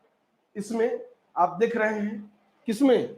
बुद्ध के पहले त्रिरत्न की बात किए, जिसमें बुद्ध, धम्म और संघ की बात किए। फिर बुद्ध के मूलाधार जो 4 आर्य सत्य हैं उनकी बात किए। 4 आर्य सत्य क्या हैं उनको हम समझे कि दुख है, यानी संसार कष्टों से भरा हुआ है, उसका जो मूल है दुख है। जरा मरण दुख का सांकेतिक क्या है? हिस्सा है। फिर हमने कहा दुख समुदाय, यानी कि दुख के कारणों की बात, जिसमें प्रतीत समुत्पाद की बात, यानी कि यह होने से यह होगा, और उसके निदान के लिए द्वादश निदान की बात की गई। फिर दुख निरोधगामी प्रतिपदा, यानी दुख निवारक मार्ग अर्थात अष्टांगिक मार्ग की बात की गई। यानी कि इसके अंतर्गत दुखों को दूर करने के लिए बुद्ध ने 8 मार्गों का चलन बताया या प्रचलन किया। उन्हें ही क्या कहा गया? अष्टांगिक मार्ग कहा गया। अब जब हम आगे बढ़ते हैं तो हम पाएंगे कुछ और चीजें। यानी यहां देखेंगे कि लिखा है कि दुख को हरने वाले तथा तृष्णा का नाश करने वाले अष्टांगिक मार्ग जो है 8 अंग हैं, जिन्हें मध्यम प्रतिपदा या मध्यम मार्ग भी कहा जाता है। देखिए, बुद्ध ने मध्यम मार्ग बताया, तो बुद्ध का मध्यम मार्ग का सार क्या है? वो कहते हैं एक जगह कि वीणा की तार को इतना मत खींचो कि उसे बजाओ तो टूट जाए। ठीक, और वीणा के तार को इतना ढीला भी मत छोड़ो कि उसे बजाओ तो आवाज ही न आए। यानी कि मध्यम मार्ग बुद्ध का, और बुद्ध धर्म को अन्य धर्मों से ज्यादा ख्याति मिली, या जैन धर्म जो इसके साथ चल रहा था उसको भी बौद्धों ने क्या किया? पीछे छोड़ा। उसमें मूल जो सिद्धांत था वो यही मध्यम मार्ग था। यानी कि इसी अष्टांगिक मार्ग या मध्यम मार्ग पर चलकर बौद्ध ने अपने समकालीन धर्मों को क्या किया? पीछे छोड़ दिया। अब देखते हैं कि दुख को हरने वाले और तृष्णा को नष्ट करने वाले अष्टांगिक मार्ग के अंग जो है वो 8 हैं। तो ये 8 अंग हैं। तो इन 8 अंगों में हम किन किन को शामिल कर सकते हैं? तो हम कह सकते हैं, पहला सम्यक दृष्टि। पहला अंग है सम्यक दृष्टि। सम्यक दृष्टि मतलब क्या? निरक्षीर से परिपूर्ण या निरक्षीर विवेक दृष्टि सम्यक दृष्टि है। इसमें सत्य असत्य का भान होना जरूरी है, यानी सत्य और असत्य के अंतर को समझना, पाप और पुण्य के अंतर को समझना, साथ ही आचरण और दुराचरण के अंतर को समझना यहां परिपूर्ण है। यानी कि सम्यक दृष्टि में निरक्षीर विवेक का क्या किया जाता है? प्रयोग किया जाता है। फिर सम्यक संकल्प, एक दूसरा आ जाता है सम्यक संकल्प। ये पहला है, ये दूसरा है सम्यक संकल्प। तो सम्यक संकल्प क्या है? तो दृढ़ता पूर्वक सांसारिक बंधनों का त्याग कर निवृत्ति मार्ग का अनुसरण करना। यानी दृढ़ता पूर्वक जो सांसारिक जो चीजें हैं, जो दुराचरण है, वो क्या करना है? सांसारिक बंधनों से अपने आप को मुक्त करना है और निवृत्ति के मार्ग पे अपने आप को आगे बढ़ाना है। इसी को हम कहते हैं सम्यक संकल्प। फिर सम्यक वाणी, कहने का मतलब तीसरा सम्यक वाणी। ये सम्यक वाणी क्या होती है? तो देखेंगे कि सम्यक वाणी में सत्य और प्रिय बोलने को ही सम्यक वाणी कहकर बुद्ध के द्वारा संबोधित किया गया है। यानी कि सम्यक वाणी में कह सकते हैं कि बुद्ध ने क्या बोला है? सत्य बोलिए, प्रिय बोलिए। अब सम्यक कर्मांत, अगला चौथा सम्यक कर्मांत। तो सम्यक कर्मांत क्या होता है? देखिए, अच्छे कर्मों को करना, यानी कि अच्छे कर्मों को करना ही सम्यक कर्मांत है। यानी कह सकते हैं कि समाज में पहले ही बताया कि पहले तो अंतर देख लेना है कि पाप पुण्य का अंतर क्या है, सत्य असत्य का अंतर क्या है, आचरण दुराचरण का अंतर क्या है, वो किसके अंतर्गत है। तो हमने पाया कि वो संकल्प के अंतर्गत ही आ जाता है। यानी कि हम देखते हैं कि सम्यक दृष्टि में, पहली दृष्टि में ही अपना क्या करना है कि सम्यक दृष्टि में अंतर कर लेना है, आचरण दुराचरण का, सत्य असत्य का, पाप पुण्य का। फिर सम्यक संकल्प में हमें सांसारिक बंधन से मुक्त होने के लिए निवृत्ति मार्ग का चुनाव करना होता है या अनुसरण करना होता है। फिर सम्यक वाणी को देखा, यानी कि प्रिय बोलना, और प्रिय बोलने के साथ साथ सत्य बोलने वाली जो वाणी है उसी को सम्यक वाणी कहकर संबोधित किया गया। अब सम्यक कर्मांत, यानी कि अच्छे कर्म करना ही सम्यक कर्मांत है, यानी कि अच्छे कर्मों को करना। फिर पांचवा, यानी कि सबसे महत्वपूर्ण, सम्यक आजीव। सम्यक आजीव, जब सम्यक आजीव की बात करते हैं कि सम्यक आजीव क्या होता है, तो हम कहते हैं जीवन यापन शुद्ध, यानी कि जीवन यापन शुद्ध और न्यायपूर्ण प्रणाली। जीवन यापन शुद्ध करना और न्यायपूर्ण प्रणाली को क्या करना, सम्यक आजीव कहकर संबोधित किया गया। वहीं सम्यक स्मृति, छठवां, सम्यक स्मृति। अब सम्यक स्मृति क्या है? तो सम्यक स्मृति में यह विवेक और स्मरण का पालन किया जाता है। यहां पर विवेक और स्मरण का पालन करना ही सम्यक स्मृति है। और आठवां,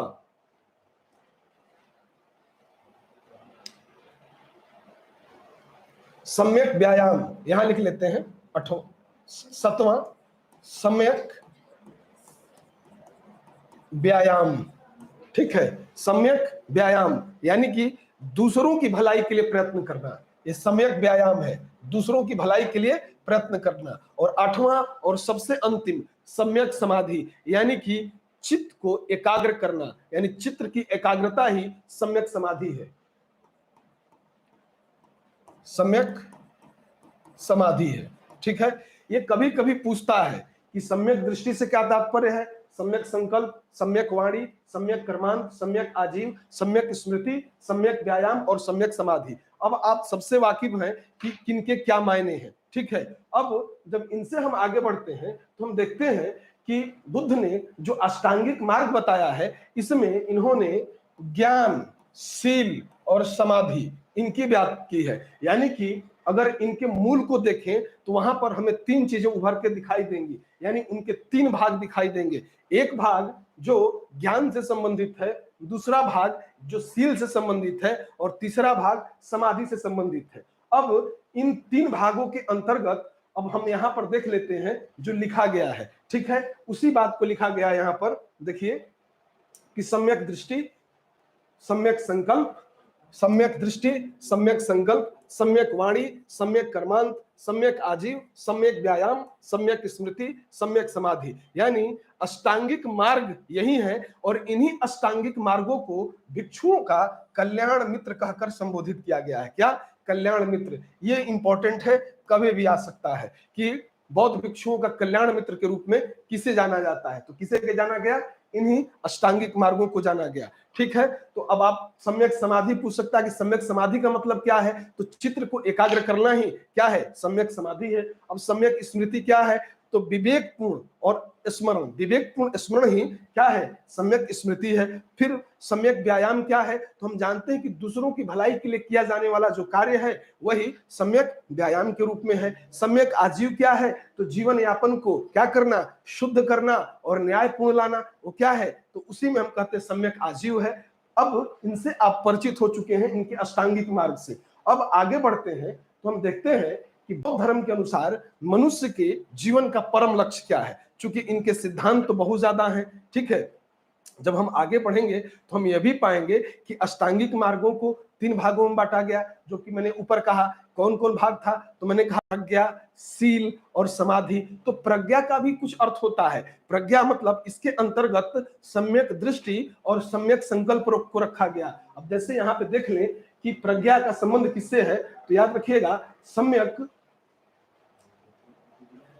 सम्यक दृष्टि और सम्यक संकल्प, जो सम्यक दृष्टि है और सम्यक संकल्प है, इसको क्या किया गया, ये इसको बताया गया प्रज्ञा, ये प्रज्ञा का रूप है। वहीं हम जब सील की बात करते हैं तो इसके अंतर्गत वाणी को और सम्यक कर्मांत को साथ ही सम्यक वाणी, सम्यक कर्मांत, सम्यक आजीव और सम्यक व्यायाम, यानी कि इसको हम किस में रखेंगे, सील में रखेंगे। यानी प्रज्ञा के बाद सील, जो दूसरा स्कंद आता है उनका या दूसरा भाग है सील, और बाकी सम्यक स्मृति, सम्यक समाधि को, इन दोनों को हम रखते हैं प्रज्ञा, सील और अंतिम तीसरा समाधि में। ठीक है, यानी कि प्रज्ञा, सील और समाधि जो अष्टांगिक मार्ग के 3 भाग हैं, उनके अंतर्गत किसको किसको रखा गया है, तो प्रज्ञा में दृष्टि और संकल्प को रखा गया है, सील में वाणी, कर्मांत, आजीव और व्यायाम को रखा गया है, वहीं समाधि के अंतर्गत स्मृति और सम्यक समाधि को रखा गया है। ये 3 भाग हैं अष्टांगिक मार्ग के, 3 स्कंद हैं जिसमें उन्हें रखा जाता है, और टोटल अष्टांगिक मार्ग को भिक्षुओं का कल्याण मित्र कहकर संबोधित किया गया है। अब आगे बढ़ते हैं। जब आगे बढ़ेंगे यहां पर तो हम पाएंगे कुछ अन्य चीजें, जैसे बौद्ध धर्म में हम कुछ और भी चीज देखते हैं, जैसे कारणवाद, क्षणिकवाद, अनिश्वरवाद, कर्म और पुनर्जन्म में विश्वास करता हुआ दिखाई देगा। यानी कि हम पाएंगे कि बौद्ध धर्म अपने कारणवाद में, क्षणिकवाद में, अनिश्वरवाद में या कर्म और पुनर्जन्म में विश्वास करता हुआ दिखाई देगा। वहीं बुद्ध धर्म अनात्मवादी है और आत्मा में विश्वास नहीं करेगा, ऐसा भी देखा जाएगा। अब देखिए, आते हैं जरा सा आगे, हम बढ़ते हैं तो यहां देखते हैं कि बौद्ध धर्म के अनुसार मनुष्य का जो परम जीवन का जो लक्ष्य है वो क्या है, परम लक्ष्य है निर्वाण की प्राप्ति। और निर्वाण का अर्थ क्या होता है, दीपक का बुझ जाना। यानी कि दीपक का बुझ जाना मतलब जीवन मरण के चक्र से अपने आप को मुक्त कर लेना। ये क्या है, ये निर्वाण है, यानी जीवन मरण के चक्र से मुक्त हो जाना। यह निर्वाण इसी जन्म में प्राप्त किया जा सकता है। और साथ ही बुद्ध ने, जहां पहले लोग कहते थे कि मोक्ष की जो अवधारणा आपको सनातन परंपरा में दिखाई देगा, वही मोक्ष यहाँ पर निर्वाण के रूप में दिखाई देगा। निर्वाण का अर्थ समझिएगा परम लक्ष्य, निर्वाण प्राप्ति, यानी बौद्ध धर्म का परम लक्ष्य निर्वाण की प्राप्ति। निर्वाण का अर्थ हो गया दीपक का बुझ जाना, अर्थात कि जीवन और मरण के चक्र से अपने आप को मुक्त कर लेना। साथ ही बौद्ध धर्म कहता है कि इसी जन्म में क्या किया जा सकता है, निर्वाण की प्राप्ति की जा सकती है। फिर जब इससे आगे बढ़ते हैं तो हम देखते हैं कि यहाँ पर बौद्ध धर्म में यह भी बताया गया, जैसे कि सनातन परंपरा या वैदिक परंपरा में देखा गया कि कुछ लोगों को मोक्ष का अधिकारी नहीं माना गया। बुद्ध ने सभी को मोक्ष का अधिकारी माना। जैसे हम ब्राह्मण कर्मकांड देखते हैं तो शूद्रों को या महिलाओं को निर्वाण या मोक्ष से वंचित किया गया है, वहां बताया गया है कि मोक्ष के अधिकारी नहीं है। लेकिन बुद्ध जब आएंगे तो उन्होंने मोक्ष का अधिकारी महिला और शूद्र को भी माना है। ठीक, और यह भी कहा है कि यह निर्वाण इसी जन्म में प्राप्त हो सकता है, किंतु महापरिनिर्वाण मृत्यु के बाद ही संभव है। बुद्ध ने 10 शीलों और अनुशीलन नैतिक नियम का आधार बना दिया। यानी कि बुद्ध ने 10 शीलों को क्या किया, अनुशीलन के नैतिक जीवन का आधार बना दिया और कहा कि जिस प्रकार दुख समुदाय का कारण जन्म है, उसी तरह जन्म का कारण अज्ञानता का चक्र है। यानी कि समझिएगा, ये दर्शन है, चूंकि फिलॉसफी है यहाँ पे बौद्ध धर्म में, तो यहाँ पे समझिएगा कि जिस प्रकार दुख समुदाय का कारण जन्म है, उसी तरह जन्म का कारण क्या है, तो अज्ञानता का चक्र है। और यह अज्ञानता, कहते हैं कि इस अज्ञान रूपी चक्र को ही क्या कहते हैं, प्रतीत समुत्पाद कहा जाता है। और प्रतीत समुत्पाद का शाब्दिक अर्थ क्या होता है, तो कहते हैं किसी वस्तु के होने पर प्रतीत, यानी कि प्रतीत समुत्पाद में हम पहले प्रतीत या प्रतीत का बात करें तो प्रतीत का मतलब होता है किसी वस्तु के होने पर, और समुत्पाद का अर्थ होता है किसी अन्य वस्तु की उत्पत्ति। ठीक है, इसी तरीके का सिद्धांत हमें जैन में भी दिखाई देगा, क्रिया कर्मणा सिद्धांत। ठीक है, उसको आगे बात करेंगे। अब यहाँ पर प्रतीत समुत्पाद ही बुद्ध धर्म के उपदेश का क्या है, सार है, और उनकी संपूर्ण शिक्षाओं का आधार स्तंभ है। तो ध्यान रखना है कि प्रतीत समुत्पाद का अर्थ क्या है और प्रतीत समुत्पाद बुद्ध के उपदेशों का सार कैसे है और संपूर्ण शिक्षा का आधार स्तंभ के रूप में कैसे स्थापित होता है। अब जब हम आगे बढ़ते हैं तो हम पाते हैं कि ये जो प्रतीत समुत्पाद, जिसे बौद्ध धर्म या बौद्ध दर्शन में आधार स्तंभ के रूप में हमें बताया गया, वो कैसा है। तो हम पाएंगे कि इनका क्रम लगभग 12 है, और 12 सिर्फ क्रम नहीं है, बल्कि प्रतीत समुत्पाद काल के तीनों ही हिस्सों से जुड़ता हुआ दिखाई देगा। यह वर्तमान काल से भी जुड़ेगा, यह भूतकाल से भी जुड़ेगा, और यह भविष्य काल से भी जुड़ेगा। कैसे, देखते हैं।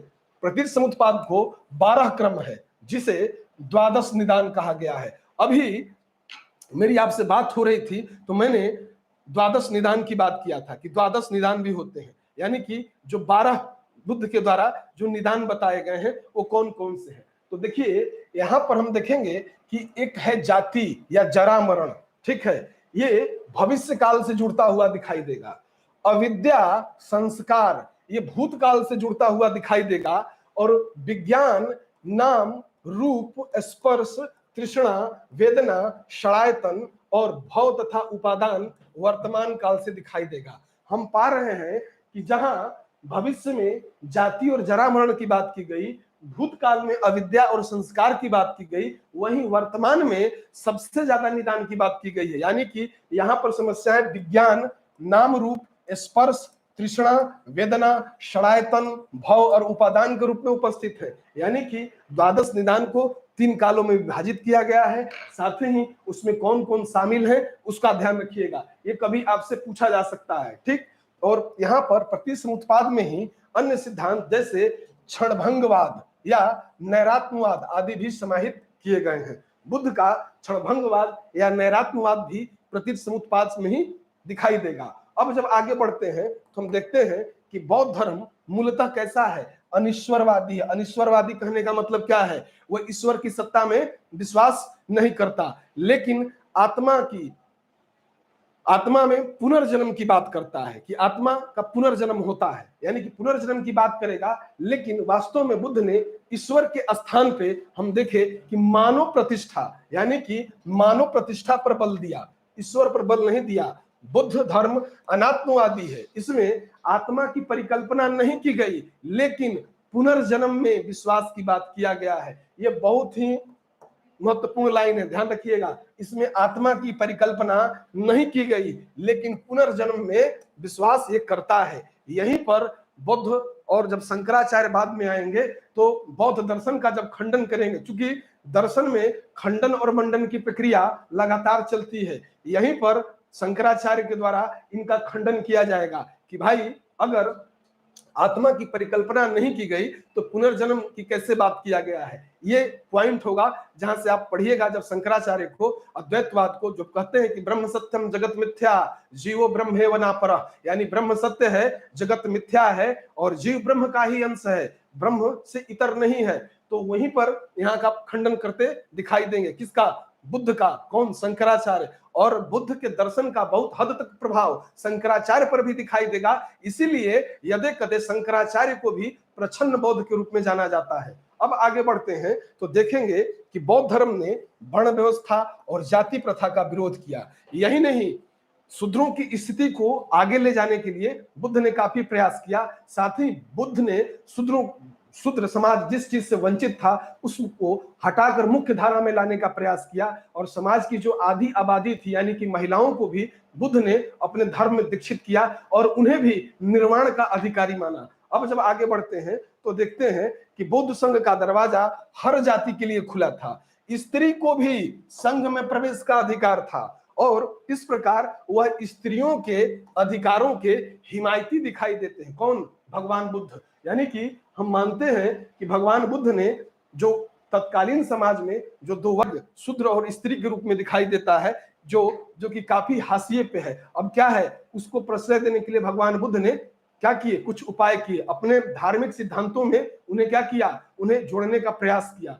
अब आगे बढ़ते हैं, देखते हैं कि संघ का या संघ की सभा में प्रस्ताव का पाठ होता था, और संघ की सभा में यानी कि बुद्ध क्या थे, एक संघ का निर्माण किए। तो संघ में हम पाते हैं कि संघ में प्रस्ताव यानी कि नीति, इसको कहते हैं नीति, तो यहाँ पे प्रस्ताव का पाठ होता था और प्रस्ताव के पाठ की जो प्रक्रिया थी उसे अनुसामन कहा गया है। यानी कि बुद्ध संघ में जो प्रस्ताव पास होते थे या प्रस्ताव का जो पाठ होता था, उसी में जो एक प्रक्रिया है, यानी कि प्रस्ताव पाठ को क्या नाम दिया गया? अनुसामन नाम दिया गया। आपसे कभी पूछ सकता है कि अनुसामन क्या है, उपसंपदा क्या है। दूसरा, अब उपसंपदा क्या होती है? तो सभा की, यानी कि बुद्ध संघ की सभा के लिए न्यूनतम संख्या यानी कोरम की आवश्यकता थी, और वो न्यूनतम संख्या कितनी थी? 20 थी। यानी कि संघ में प्रविष्ट होने को उपसंपदा कहकर संबोधित किया गया। और बुद्ध संघ में सही कार्यवाही के लिए जो कोरम संख्या रखी गई वो कितनी रखी गई? 20 रखी गई। यानी यहाँ पे बुद्ध संघ का जो पाठ हो रहा है उसे, उस प्रस्ताव पाठ को अनुसामन कहा गया। साथ ही प्रस्ताव पाठ शुरू करने के लिए जो न्यूनतम संख्या की आवश्यकता होती है उसमें कितनी? कोरम संख्या 20 रखी गई। और उसके अलावा संघ में प्रविष्ट होने के लिए या संघ में प्रविष्ट होने को बुद्धों के द्वारा क्या कहा गया? उपसंपदा कहा गया। संघ का जो संगठन था वो गणतंत्र प्रणाली पर आधारित था। यानी कि वहां पर चुने जाने की प्रक्रिया थी, मत देने की प्रक्रिया रही होगी, ठीक है। तो गणतंत्र प्रणाली पर आधारित, यानी वहां चुनाव किया जाता था किसके द्वारा? आम लोगों के द्वारा, एक विशिष्ट व्यक्ति का। अब आगे बढ़ते हैं तो देखते हैं क्या संघ में सभी लोग प्रवेश कर सकते थे? नहीं, ऐसा नहीं है। बुद्ध ने बौद्ध संघ में काफी नियम भी लगा रखे थे। जैसे संघ में चोर, हत्यारा, ऋणी, जो व्यक्ति ऋण लिया हो, ठीक है, संघ में चोर, हत्यारा और ऋणी व्यक्तियों में खासकर राजा का सेवक, दास, रोगी और राजा के सेवक, दास, रोगियों में का प्रवेश क्या है? बुद्धों के लिए क्या किया गया? वर्जित किया गया। यानी बौद्ध धर्म में हम पाते हैं, एक ही चीज को यहाँ 2 बार आ गया है तो इस पे ज्यादा ध्यान न दीजिएगा, ठीक है। यहाँ पर ध्यान रखिएगा कि संघ में चोर हैं, ऋणी व्यक्ति हैं, या हत्यारे हो, या कह सकते हैं कि कोई व्यक्ति हो जो राजा का सेवक रहा हो और राजा के बिना अनुमति के आया हो। संघ में कोई प्रवेश करेगा तो यह भी नियम था कि वो अपने घर से आज्ञा लेकर आए। साथ ही वो व्यक्ति बीमार न हो, ऐसा ना हो कि कोई बीमार व्यक्ति आ जाए और उससे संक्रमित हो जाए। तो इस तरीके का नियमों पर क्या था? कठोरता थी, यानी कि नहीं ले सकता था। अब जब आगे बढ़ते हैं तो हम देखते हैं कि बुद्धों के लिए कुछ तिथि बहुत ही महत्वपूर्ण थी। जैसे हम पाते हैं कि बुद्धों के लिए महीने के 4 दिन में हम पाएंगे कि पहला जो दिन है वो अमावस्या के रूप में है, दूसरा पूर्णिमा, और 2 चतुर्दशी दिवस क्या होते थे? उपवास के दिन होते थे। यानी कि महीने के 4 दिन बौद्ध लोग या बौद्ध धर्म के जो मतानुयायी थे वो क्या करते थे? उपवास जैसी प्रक्रिया को अपनाते थे। उनमें एक दिन अमावस्या का, एक दिन पूर्णिमा का और 2 चतुर्दशी जो होता था वो क्या था? उपवास का दिन था। हिंदू सनातन परंपराओं में आप पाएंगे तो आप देखेंगे इन दिनों का इसमें भी काफी महत्व होता है। अब जब आगे बढ़ते हैं तो देखेंगे कि बुद्धों का सबसे पवित्र और महत्वपूर्ण जो त्योहार है वो क्या है? वैशाख पूर्णिमा है, जिसे बुद्ध पूर्णिमा के नाम से जाना जाता है। और बौद्ध धर्म में बुद्ध पूर्णिमा के दिन का इसलिए भी महत्व हो क्योंकि इसी दिन बुद्ध को क्या हुआ था? ज्ञान की प्राप्ति हुई थी, बुद्ध का जन्म हुआ और बुद्ध को महानिर्वाण प्राप्त हुआ। यानी 3 बड़ी घटनाएं, जन्म होना, ज्ञान प्राप्ति होना और अवसान, ठीक है, ये तीनों महापरिनिर्वाण जिसको कहते हैं, बुद्ध का अस्थि अवशेष जब आ गया, यानी कि बुद्ध ने अपने भौतिक शरीर का परित्याग कर दिया, घटना क्या है? महापरिनिर्वाण है। तो हम कह सकते हैं बुद्ध का जन्म, ज्ञान की प्राप्ति और महापरिनिर्वाण, ये तीनों ही क्रिया कब दिखाई देती है? एक तिथि को दिखाई देती है, यानी पूर्णिमा को दिखाई देती है। इसीलिए बुद्ध पूर्णिमा का बौद्ध धर्म में काफी महत्व देखा जा सकता है। अब इससे आगे बढ़ते हैं तो कुछ नवीन चीजें हमें देखने के लिए मिलती हैं। जैसे महात्मा बुद्ध से जुड़े कुछ 8 स्थान हैं जो बार बार पूछे जाते हैं। जैसे लुम्बिनी। लुम्बिनी क्यों प्रसिद्ध है? लुम्बिनी में बुद्ध का जन्म हुआ। गया, जिसे ऋषि पतन कहा गया, और यहाँ पर बौद्ध ने क्या किया? तपस्या किया। यहाँ पे बुद्ध ने तपस्या किया, यानी ज्ञान की प्राप्ति हुई बुद्ध को। कहाँ? गया में। और सारनाथ, जहां पे धर्म चक्र प्रवर्तन, जहां 5 ब्राह्मणों को, जिसमें कौंडिन्य, भादवी, वापह, असजी, आंज को ज्ञान देते हुए नजर आएंगे। वहीं फिर कुशीनगर, जहां बुद्ध का महापरिनिर्वाण हुआ।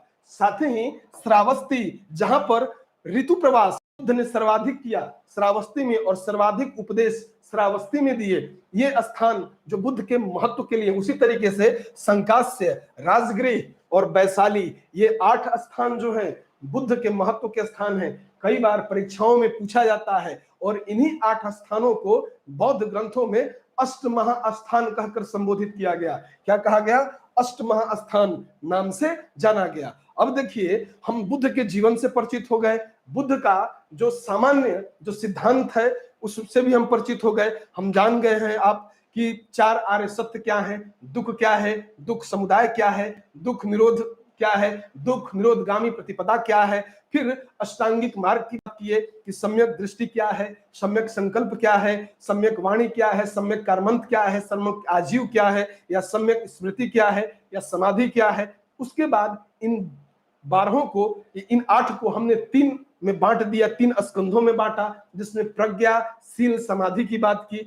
बाद में अब इनके सिद्धांतों में प्रतीक समुत्पाद की बात किए। अब बौद्ध संगतियों की बात करते हैं, यानी कि इनके सिद्धांतों से हम भली भांति परिचित हो गए।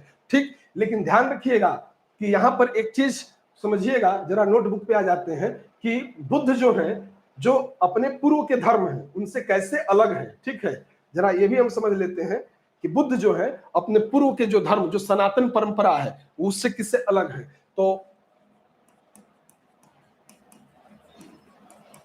बौद्ध धर्म में हम पाएंगे कि जो प्राचीन काल में था, या प्राचीन समय में हम देखते हैं जो वेद थे, या जो स्मृति ग्रंथ थे, ब्राह्मण ग्रंथ थे, ये सभी संस्कृत भाषा में लिखे गए। लेकिन बुद्ध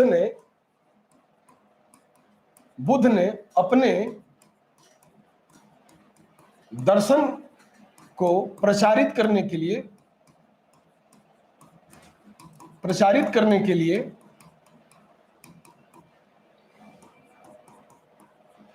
पाली भाषा को आधार बनाया।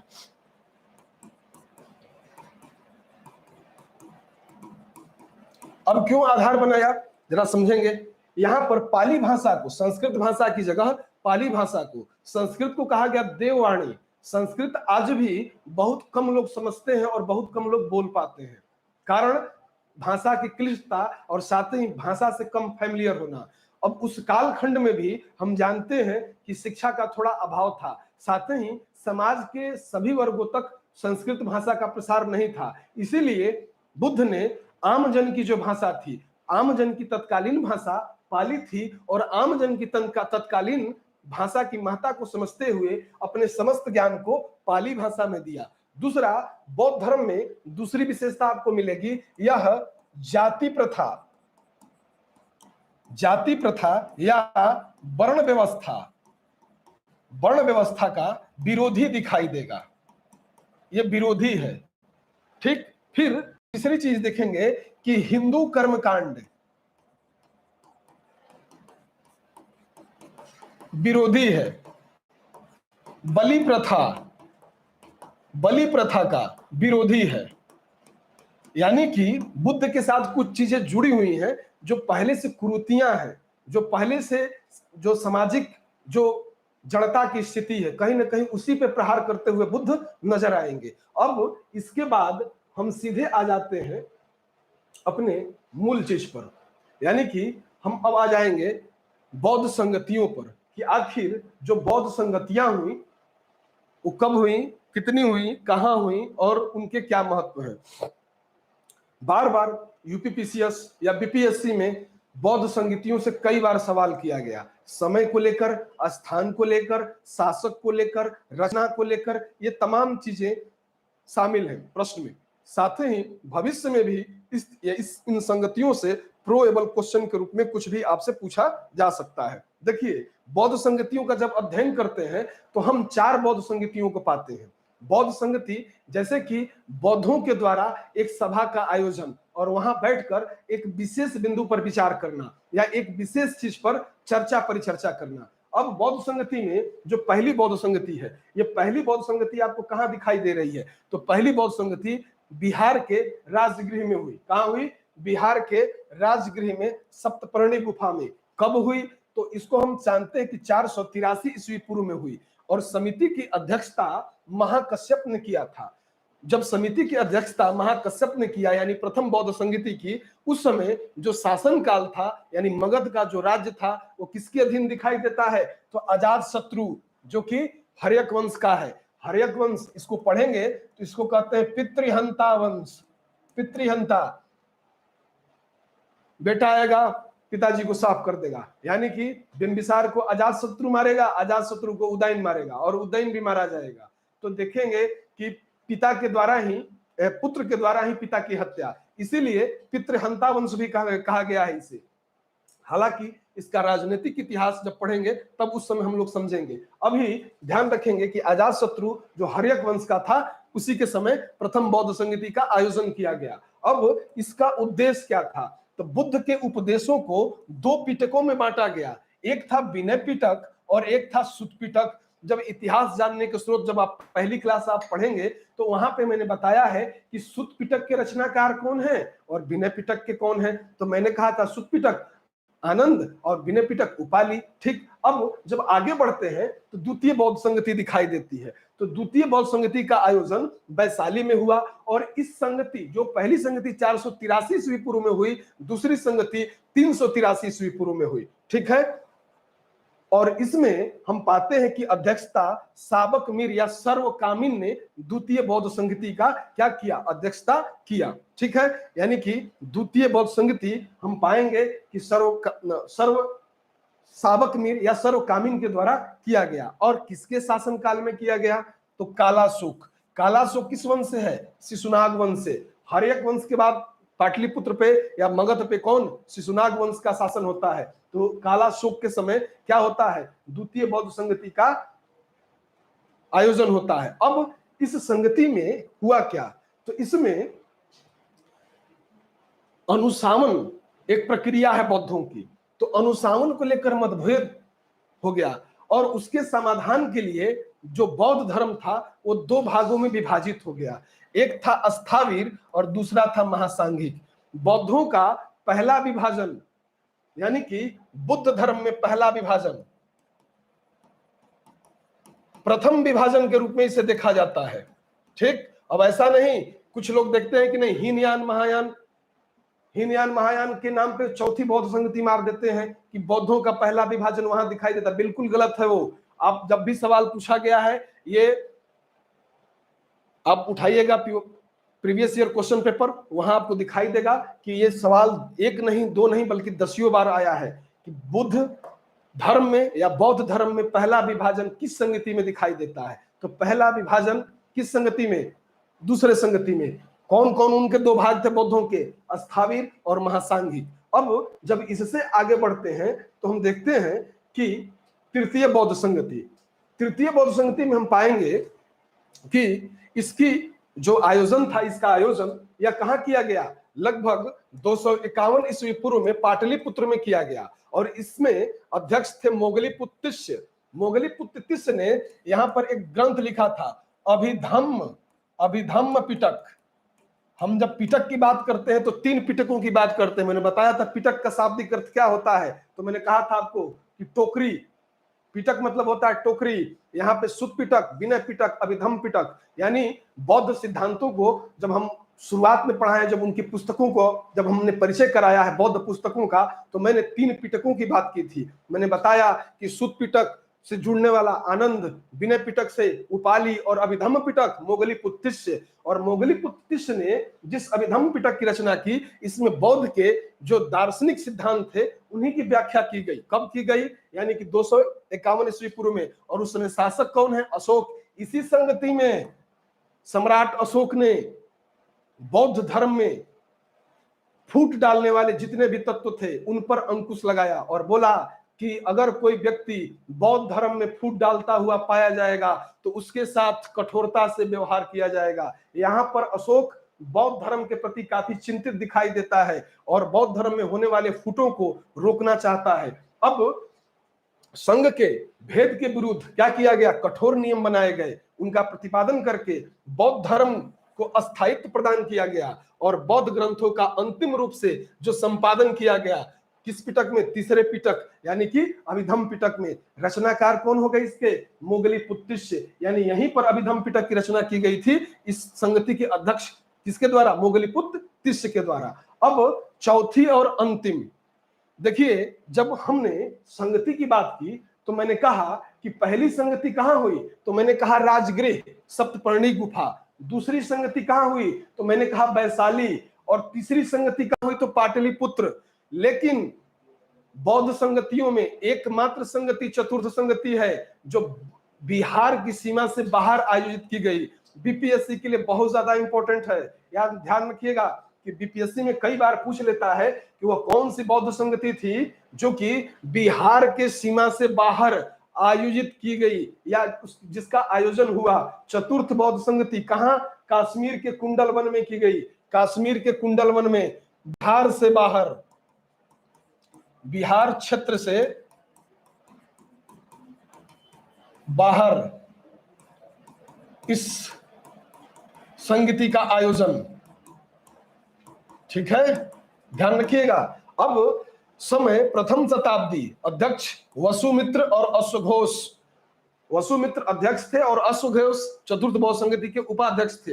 ये किसके शासन काल में हुआ? तो कनिष्क के शासन काल में, ठीक है। और कनिष्क कौन? कुषाण वंश का शासक। और इसका उद्देश्य, बौद्ध धर्म में यहाँ दो संप्रदाय आए, हीनयान और महायान, यानी अशोक के द्वारा जो नियम बनाया गया था उसी नियम का क्या किया गया? यहाँ पे तोड़ दिया गया। यानी कि अशोक ने जो चाहता था कि बुद्ध धर्म में किसी प्रकार की फूट न पड़े, बौद्ध धर्म शाश्वत होकर चले, उस शाश्वत चीज को क्या किया गया? चुनौती दी गई और पुनः बौद्ध धर्म दो भागों में विभाजित हुआ।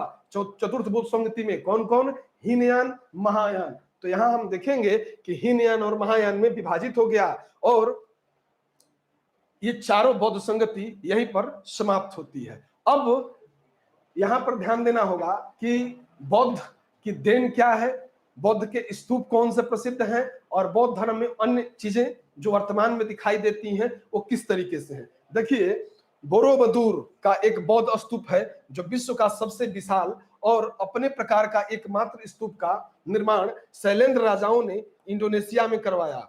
बुद्ध ने पंचशील सिद्धांत का जो वर्णन है ये कहीं ना कहीं छांदोग्य उपनिषद से आया है। आप ध्यान रखिएगा, बुद्ध ने पंचशील का सिद्धांत लिया और बुद्ध से जेएल नेहरू ने पंचशील का सिद्धांत लिया था। तो और इन दोनों ही पंचशीलों का जो मूल था वो था छांदोग्य उपनिषद, ठीक है। तो छांदोग्य उपनिषद वो मूल है जहां से पंचशील सिद्धांत दिखाई देता है।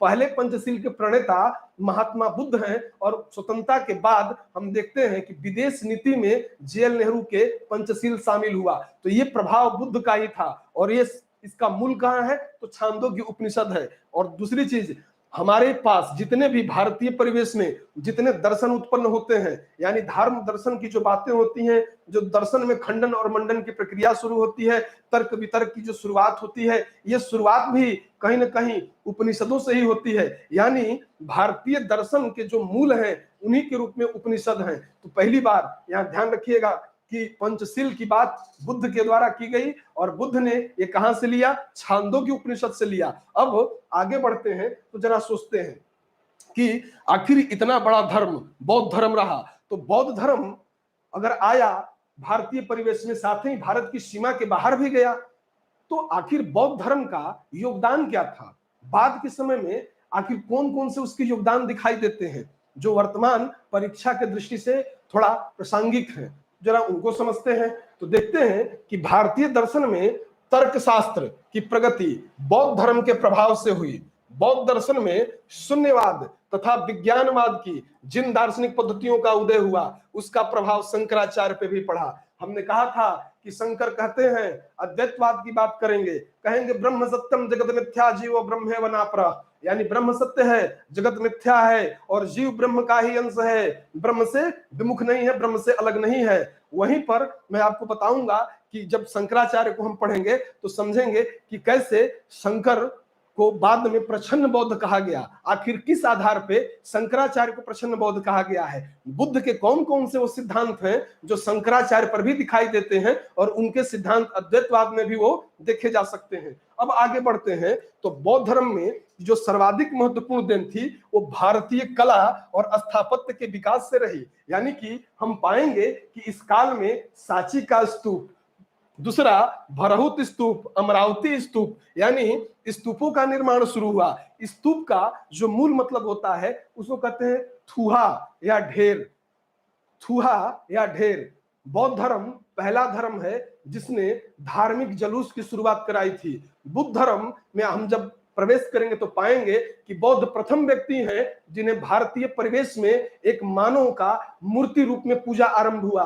बुद्ध मूर्ति के रूप में पूजे जाने वाले पहले व्यक्ति हैं और बौद्ध धर्म पहला धर्म है जिसने धार्मिक जुलूसों की शुरुआत कराई थी। दूसरी चीज, अब इससे आगे बढ़ते हैं तो हम पाते हैं कि अशोक के शिला स्तंभों, कार्ले की बौद्ध गुफाओं, अजंता, एलोरा, बाघ बराबर की गुफाएं, ये बौद्धकालीन स्थापत्य और चित्रकला के सिस्टम नमूने के रूप में आज भी हमारे समाज में देखी जा सकती हैं। ये भले ही अपभ्रंश रूप में है लेकिन वो कहीं ना कहीं बौद्ध कालीन चीजों को ही व्यक्त करती हुई नजर आती हैं। अब आगे बढ़ते हैं तो हम देखते हैं कि बुद्ध के अस्थि अवशेषों पर, यानी कि बुद्ध के अस्थि अवशेषों पर दक्षिण भारत में एक भट्टी नामक स्थान है। वहां पर एक प्राचीनतम स्तूप को बनाया गया जिसे महास्तूप की संज्ञा दी गई है। तो ध्यान रखिएगा, कहाँ है भट्टी? दक्षिण भारत में है और भट्टी में जो स्तूप है उसे ही महास्तूप की संज्ञा दी गई है। ये पूछा जा सकता है प्रोएबल क्वेश्चन के रूप में। ये अभी तक आया नहीं है, आने की प्रबल संभावना खासकर यूपीपीसीएस में। ठीक, जब इससे अब आगे बढ़ते हैं तो हम पाते हैं कि बुद्ध के समय दो कला शैली का प्रचलन, यानी कि बुद्ध धर्म के साथ जो चीजें आगे बढ़ी, यानी कुषाण काल में जब हम आते हैं, जब कनिष्क के शासन को पढ़ते हैं तो हमें दो कला दिखाई देती है। एक कला है मथुरा कला और एक कला है गांधार कला। मैंने अभी आपसे कहा था कि भारतीय भूमि पर एक मनुष्य जो देवता के रूप में पूजा गया, जिसकी मूर्ति बनाई गई, वो पहला व्यक्ति कौन? बुद्ध। और बुद्ध की मूर्ति जिस कला के अंतर्गत पहली बार बनी वो कला कौन? तो हम कहेंगे कि वो कला मथुरा कला। और बुद्ध की सर्वाधिक मूर्ति जिस कला के अंतर्गत बनाई गई वो कला कौन? गांधार कला, यानी कि जो यूनानी या हेलेनिस्टिक प्रभाव से संबंधित है। तो देखते हैं यहां पर कि गांधार शैली के अंतर्गत सर्वाधिक बुद्ध का मूर्तियों का निर्माण किया गया। यहां लिखा भी हुआ है कि गांधार शैली के अंतर्गत सर्वाधिक बुद्ध मूर्तियों का निर्माण किया गया। संभवतः प्रथम बुद्ध मूर्ति मथुरा कला के अंतर्गत बनी। ध्यान रखिएगा, मथुरा कला और गांधार कला एक देसी शैली है, कौन? मथुरा कला, और विदेशी शैली है, कौन? गांधार कला। और इन दोनों शैलियों का संबंध बुद्ध से है। एक गांधार शैली में बुद्ध की सर्वाधिक मूर्तियां बन रही हैं जिसमें बुद्ध बड़ी ही आभामयी दिखाया गया है। बुद्ध के वक्षस्थलों को बड़ा ही आभामयी दिखाया गया। वहां पर उसे एक देवता के रूप में उसके ओज देश को बढ़ाकर दिखाया गया है। और वहीं मथुरा शैली में देसी प्रभाव है जहां पे मूर्तियां उतनी सुडौल और भद्र तो नहीं दिखाई देती, लेकिन उस कला में पहली मूर्ति या उस कला में प्रथम मूर्ति बुद्ध की ही बनती हुई देखी जा सकती है। यहाँ पर बुद्ध से संबंधित जितने भी आख्यान हैं वो समाप्त होते हैं। साथ ही बुद्ध धर्म से संबंधित जिस प्रकार के प्रश्न बन सकते हैं उनका मैं साथ ही साथ चर्चा करते गए आप लोगों को कि कौन कौन से प्रश्न बन रहे हैं। फिर भी अगर कुछ संशय रह जाता है, कुछ दिक्कत रह जाती है, लगता है कि नहीं अभी भी दिमाग में थोड़ी समस्या है या दुख है, तो देखिए आज हम लोगों ने पढ़ा कि दुख है तो दुख का कारण है, तो दुख का कारण होगा, कैसे होगा? तो दुख के कारण का निदान है।